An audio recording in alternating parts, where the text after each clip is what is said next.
الحمدلله وحده و الصلاة و السلام علی من لا نبی بعده. سلام بر شما روزداران عزیز و گرامی. الله عبادتای من شما را قبول کنه. امروز میخوام یک هدیه به شما بگم.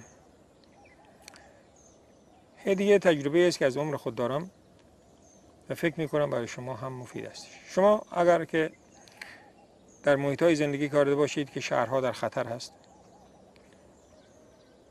میبینید که اون دولت یعنی جنگ داخلی دارن، شریک‌ها مثلا خارج شهرن، بودم برای من پیش اومده تو این شهرها زندگی کردم.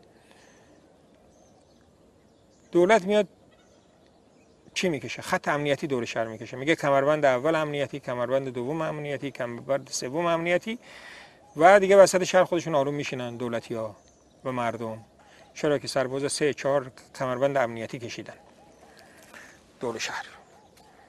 این داستان ماست. ما هم بالاخره در دولت حالا نداریم، قدرت نداریم عرض به حضورتون، ولیکن دشمن داریم دیگه. دشمنی هم نه به خاطر اینکه جنایتی کرده باشیم، به خاطر اینکه حرف حق زدیم و مردم رو دعوت به توحید کردیم. دشمن داریم دیگه. بعضی از مشرکین زیاد از ما خوشحال نیستن و قصد جون ما رو دارن. چاره‌ای که ما اندیشیدیم این است که دور خود کمربند امنیتی کشیدیم، ولی مسئله فقط دشمن هم نیست. دشمن که فقط آدم نیست، تصادف هم دشمنه، زلزله هم دشمنه، ارزم فقر هم دشمنه، مریضی هم دشمنه. هست یا نیست؟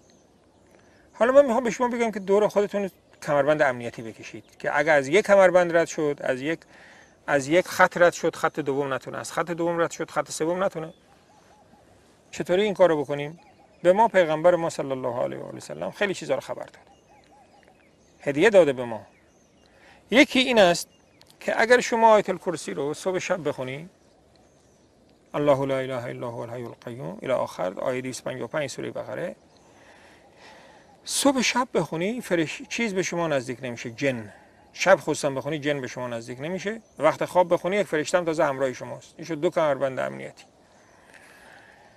اگر که 3 بار 3 سوره آخر، قل هو الله احد، قل اعوذ برب الفلق، قل اعوذ برب الناس، هر کدومش 3 بار بخونی صبح شب، پیامبر فرمود که از هر چیز برات کافیه.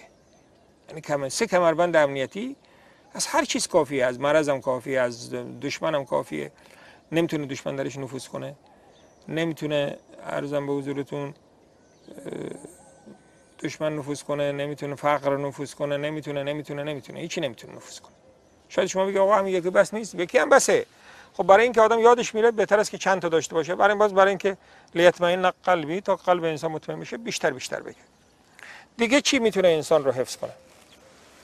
کمربند بعدی، نمیدونم تا حالا چند تا گفتم، 4 تا گفتم به نظرم، نه 4 تا گفتم. کمربند پنجم، کمربند امنیت، خط امنیتی پنجم که دیگه نفوذ نتونه شیطان نفوذ کنه و نه خوندن نماز صبح در مسجد. نماز صبح در مسجد بخونی در زمان الله است، یعنی الله از تو حفاظت میکنه.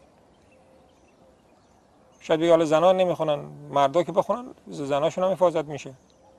تا زنا من نیست که نرن، اگر ولی نرفتنم چون که براشون جایزه است، خاطر اینکه کار خونه سرشونه و نمیشه زن و بچه‌ها رو ول کنن. بالاخره مرد که بخونه خونه حفظ میشه، چون زنا دیگه بالاخره با مردا اگه با سر زنم بلای بیاد مثل که سر مرد اومده دیگه، جزء کمربند امنیتی اونم حساب میشه. هاکذا نماز عشا، این کمربند بعدی، خط بعدی. نماز عشا رو در مسجد بخونی در ضمانت خدا هستی، الله ذمه‌وار است. دیگه خب انسان گناهان میکنه. گناه ها مثل این است که خط امنیتی سوراخ بشه، رخنه پیدا بشه. این گناه مشکل داره دیگه. گناه این مشکل داره، یه دفعه غضب خدا رو میاره. دایی همه دعا هم خوندی ها، مثل که خودت خط قله رو شکونده باشی با گناه. و اونم پیامبر ما راه رو یاد داده که اون را مرمت کنید با چی؟ با سید استغفار. اللهم انت ربی لا اله الا انت خلقتنی و انا عبدك و علی عهدك و وعدك ما استطعت اعوذ بك من شر ما صنعت ابوء لك بنعمتك علی و ابوء بذنبی فاغفر لی فانه لا یغفر الذنوب الا انت. اینا همه تو کتابای دعا هست. ان شاء الله من بخونم، شما که حفظ نمی‌کنید، ولی که اینی که بخونید میگه سید استغفار، یعنی رئیس استغفار. این رو که بخونید اون رخنه‌هایی که ایجاد کردید با گناه پاک میشه، همه گناه ها بخشیده میشه. دیگه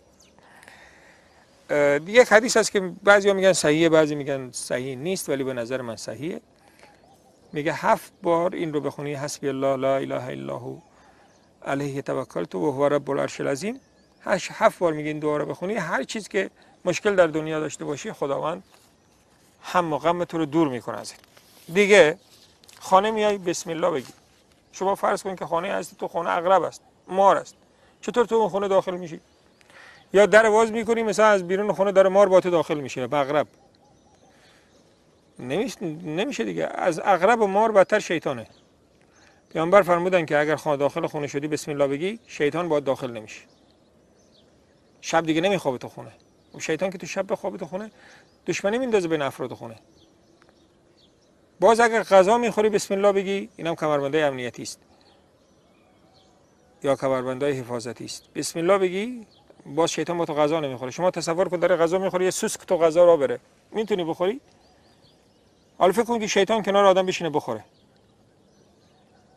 برای هم میگیم که آدم همین اذکار رو بگه خوبه. خب وقتی این دعا رو بخونی شیطان نمیتونه با تو غذا بخوره.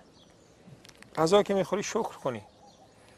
شکر خودش یک خط حفاظتی است. یادتون نره که از بهترین دعاها ثابت شده به تجربه، هم حدیث صحیح هم هست که انسان 3 بار اگه صبح شب بگه بسم الله الذی لا یضر مع اسمه شیء فی الارض ولا فی السماء وهو السمیع العلیم. 3 بار بسم الله الذی لا یضر مع اسمه شیء فی الارض ولا فی السماء وهو السمیع العلیم، میگه به اون بلایی نمیرسه. فهمیدید؟ بلا به انسان نمیرسه. بهتر است که انسان این دعا رو بخونه. 2 آیه آخر سوره بقره، اینم یکی از راههایی است که میتونه، یعنی خط دفاعی خیلی محکمیه. آمن رسول بما انزل الیه من ربه والمؤمنون الی آخر 2 آیه آخر سوره بقره. هر کس که در شب بخونه کافیه براش. حضرت علی میفرماد، شاگرد خاص پیغمبر، میگه که آقا، حضرت علی میفرماد، میگه من فکر نمی‌کنم عاقلی باشه اینو نخونه. انسان عاقل فکر نمی‌کنم که، یعنی اینقدر فکر می‌کرد که این مهمه که هیچ مگر دیوانه ولش کنه اینو. همه ما دیوانه ول کردیم. 2 آیه آخر سوره بقره رو حضرت علی گفته که من فکر نمی‌کنم انسان عاقل ترکش کنه در شب نخونه. حضرت پیامبر و همین حضرت علی و فاطمه رضی الله عنهما یاد داده که وقت خواب 33 بار سبحان الله، 33 بار الحمدلله، 4 بار الله اکبر بگن. این میگه از خادم برای شما بهتره. یعنی شما یک گارد، یک نگهبون داری دیگه، خادم دیگه خدمتتون میکنه. اینم یک خط، متوجه هستید؟ از همه مهمتر که من هیچ وقت ترکش نمیکنم، طلب عافیه است. از خداوند همیشه عافیه بخواید. صبح شب این بهترین چیزی است که بعد از یقین انسان میتونه بخواد. پیغمبر فرموده. این یک خط دفاعی خیلی محکمه. عافیه یعنی اینکه شما تمام نعمتایی که داری، حالا من چیزی که ندارم، حالا من این لیوان مال منه، این اگه بشکنه من ناراحت میشم. 1000 تا لیوان تو دنیا بشکنه برای من مهم نیست، چون مال من نیست. چون البته درست نیست اینجوری آدم بگه، ولی فطرت انسان اینجوریه. لذا عافیه یعنی این که هر چیزی که تو داری، تو برای مسلمانان عافیه بخوا. هر چیزی که داری این در داخل یک دایره میاد، خدا حفظش میکنه از کسی که عافیه بخواد. وقتی از خانه بیرون میری، شیطان ها اونجا برای صف ایستادن دم در خونه. اینا حرفای مفت نیست، اینا حدیثایی است که پیامبر ما گفته، خرافات نیست. همینا باعث شده که ما 35 سال از دست دشمنان خود محفوظ باشیم، از فقر محفوظ باشیم. وقتی که هجرت کردیم، ما حالا کوچک بودیم، حتما پدر مادر ما میخوند، از مریضی محفوظ باشیم، از خیانت ها محفوظ باشیم. همینا رو انجام دادیم دیگه. از تصادف محفوظ باشیم. وقتی که از خانه خارج میشی، شیطان ها برات صف بسته، میخواد اذیتت کنه. بگو بسم الله و توکلت علی الله ولا حول ولا قوة الا بالله. اینه که بگی، شیطان ها دیگه نمیتونه کاری بکنه. خودشون میگن آقا دیگه از دست ما کاری بر نمیاد، این رو خدا حفظ کرده. متوجه هستید؟ هیچ کدوم از این کارا رو نمیتونی بکنی. از خود من کاری که من انجامش نمیدم، همیشه به مرد دوستان به ما میگن تو اتاق فرمان لبخند بزنید. لبخند زدن خودش صدقه است. اینم یک رو وقتی صدقه بدی رفع بلاست. اگه پول نداری، لبخند دیگه کاری نداره، به هر کی میرسه لبخند بزن. اصل دین همونه. همین حرفایی که زدم این آخرش اصله که با مردم با اخلاق خوش روبرو بشید و مقدمه اخلاق خوش این است که لبخند بزنید. الله به من توفیق بده و به شما توفیق بده که هم در این ماه رمضان و هم در بعد ماه رمضان با عمل کنیم به حدیث های منور پیغمبر ما و چیزهایی که گفتم. اینایی که گفتم شما میتونید در احادیث ببینید، در کتاب های دعا همه جا هست. اگر اهل اینترنت هستی در اینترنت، اگر نه در کتاب های دعا رو که بیارید همه اینا که به شما گفتم تو اون نوشته، همین چیزایی که من گفتم. اگر همش نمیتونید 2 تاش، نمیتونید 3 تاش، نمیتونید 10 تا، یعنی از بالا شروع کن. اگر نمیتونید 2 تا 3 تا رو هرگز ول نکن. الله به ما توفیق بده. اللهم ربنا آتنا فی الدنیا حسنه و فی الاخره حسنه و قنا عذاب النار. الله حافظ شما.